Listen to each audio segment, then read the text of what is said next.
And I tried hard to be proud of my service, but all I could feel was shame. And racism could no longer mask the reality of the occupation. These were people, these were human beings. I've since been plagued by guilt anytime I see an elderly man, like the one who couldn't walk, who we rolled onto a stretcher and told the Iraqi police to take him away. I feel guilt anytime I see a mother with her children, like the one who cried hysterically and screamed that we are worse than Saddam as we forced her from her home. I feel guilt anytime I see a young girl, like the one I grabbed by the arm and dragged into the street. We were told we were fighting terrorists.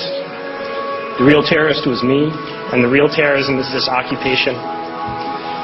Racism within the military has long been an important tool to justify the destruction and occupation of another country. It has long been used to justify the killing, subjugation, and torture of another people.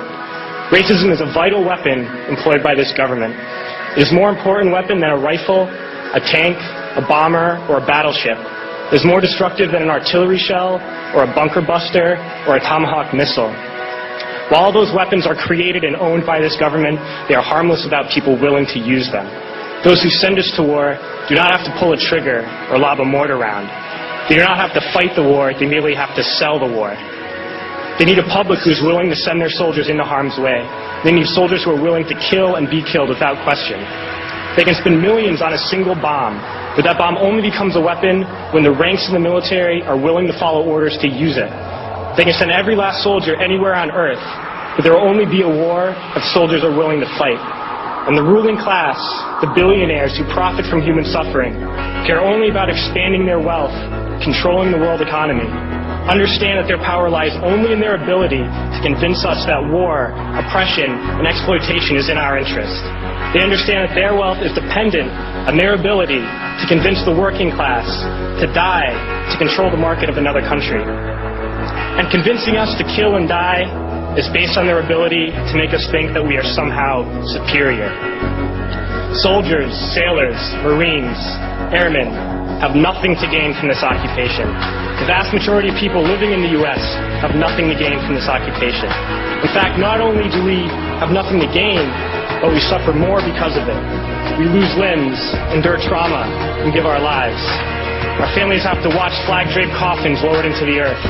Millions in this country without health care, jobs, or access to education must watch this government squander over $450 million a day on this occupation.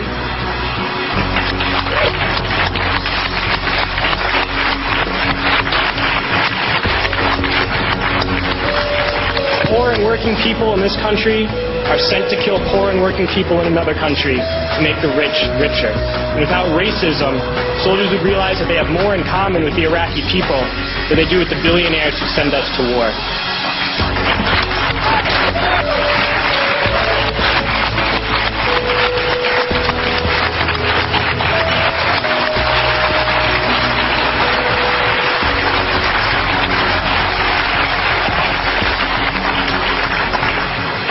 I threw families onto the street in Iraq, only to come home and find families thrown onto the street in this country, in this tragic and unnecessary foreclosure crisis. We need to wake up and realize that our real enemies are not in some distant land. They're not people whose names we don't know and cultures we don't understand. The enemy is people we know very well and people we can identify.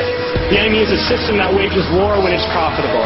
The enemy is the CEOs who lay us off from our jobs when it's profitable. It's the insurance companies who deny us health care when it's profitable. It's the banks who take away our homes when it's profitable. Our enemy is not 5,000 miles away. They are right here at home. If we organize and fight with our sisters and brothers, we can stop this war, we can stop this government, and we can create a better world.